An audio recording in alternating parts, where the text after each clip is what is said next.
Hey guys, welcome back to the channel. In today's video we're going to take a look at the top 5 Rathole / secret base locations on Ragnarok. But before we get into today's video, I just want to say thank you so much for the support in the last video. It's done so much better than I thought it would, so thank you again guys, it really means a lot. Now any of the spots you see here today might not make it into your top 5, this is just my personal top 5. But with that we're going to kick it right off here with the number 5 spot. So this is at 17.9. 28.2. So just so you have an idea of your surroundings, this is right by Blue Obelisk and right by Vikings Bay. So what you want to do is you want to have a look to find this small little water stream, come right over it, go straight into it, just get back a bit. Once you get over it, go straight down this little hole. Now what I like about this spot, it's small. Obviously this isn't going to be for basically any tribe bigger than a one man. It's pretty well hidden.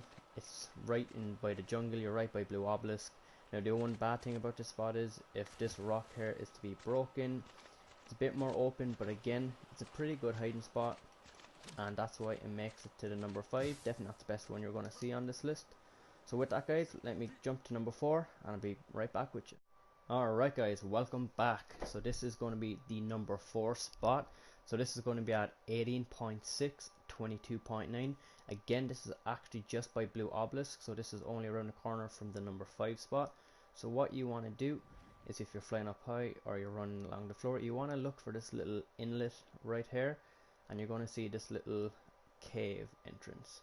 So once you come straight inside this cave entrance, you're going to see you can go left, you can go right. You want to take a right and go straight on, come through here,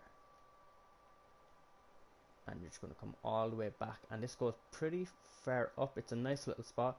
Again, this isn't for kind of a big tribe. This is again, it's for maybe a tribe of 2 players. It's really well hidden. What I really like about this is it already is in kind of a big enough cave, but in a hidden spot in that cave, if you get what I mean. So it's definitely one that's worth checking out. You can get a cliff platform here, maybe a couple of foundations down, maybe raise up some ceilings with some pillars. Definitely want to check out. I do like it. The one thing is, if you were to get certain resources, you will have to come out of this cave. So that's something that's worth looking into. And with that, let's jump to number 3. Alright guys, welcome back. So this is the number 3 spot. So you want to come to 21.2, 77.1. And just so you know where you're at, this is actually just going to be by the Scare. So this is going to be up by the Highlands. This is a pretty recognizable spot. You have your lighthouse there, and you have these 3-4 giant metal spikes, or not even metal, stone spikes. So what you want to do is you want to come back down. Once you follow this stream down from the start, now this one's a bit awkward to find, but that is exactly what you're looking for. This is to your advantage. So you want to come right in through here. Now this spot is actually really good. I mean, it's only got the one entrance. It's pretty narrow. You can line this with turrets, turret walls, etc. You already have a natural water source in here. You come down through, and you also can come back in here. So this place is pretty bigger compared to the other 2 spots that we've seen so far. So you could definitely fit, I mean, if you're on small man tribes, you could fit a full tribe in here. So this spot is definitely worth checking out. You're right by the wyverns, which is exactly a bonus as well. You are by gigas here as well, so once you build up, you can get your gigas. You got some drops, etc. And you do have red obelisk right over there. Alright guys, with that, let's jump to number 2. Alright guys, welcome back. So this is the number 2 spot. This is at 54.9 and 58.0. So just so you know for where you're looking at your surroundings, this is the big mountain that you come over from the snow area when you just enter the desert. So just as you come over here, you're looking for the first waterfall to your right.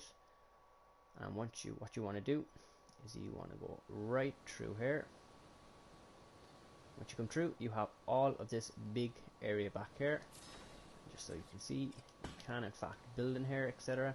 Now some of these spots are for unofficial and official. Now this one is an official spot, but this spot is pretty amazing. It's really well hidden. It's got a load of open area. You can build up pretty well in here. You can get chandeliers in here. You can get turret tower walls in here. You can even do some breeding in here. This is why it's at the number 2 spot. I think it's actually really well. course you're in the desert, so you're going to have plenty of metal nodes around you, oil nodes, etc, etc. So guys, I hope you like the number 2 spot, but let's finish this strong with the number 1 spot. Be right back with you. Alright guys, welcome back to what is the number 1 spot. So this is at 68.6, 61.6. So just so you know where I am in terms of surroundings, if you come out of here, you see it's the giant cracks along the floor. The number 4 spot is actually over in that direction. So once you find this area, you just want to come down and we will find this little crack here, or this little hole in the wall. Now it's a bit awkward to find, which is again to your advantage, but this is why it's number 1 spot for me. It's got a very small entrance, not a lot of big tames can enter through here, which again is what you want. You can line this whole back wall with chandeliers, turret walls, etc. And as you can see, it's a very big open area, and the biggest plus is it's just one entrance into here. So this is very easy to defend. I think if you are on unofficial or official, guys, if you have more than a couple of people in your tribe, you can definitely take this spot, hold it down. It's an amazing spot, and this is why it's at my number 1. Again, you've got plenty of resources around you. You've got plenty of metal, oil, water, etc.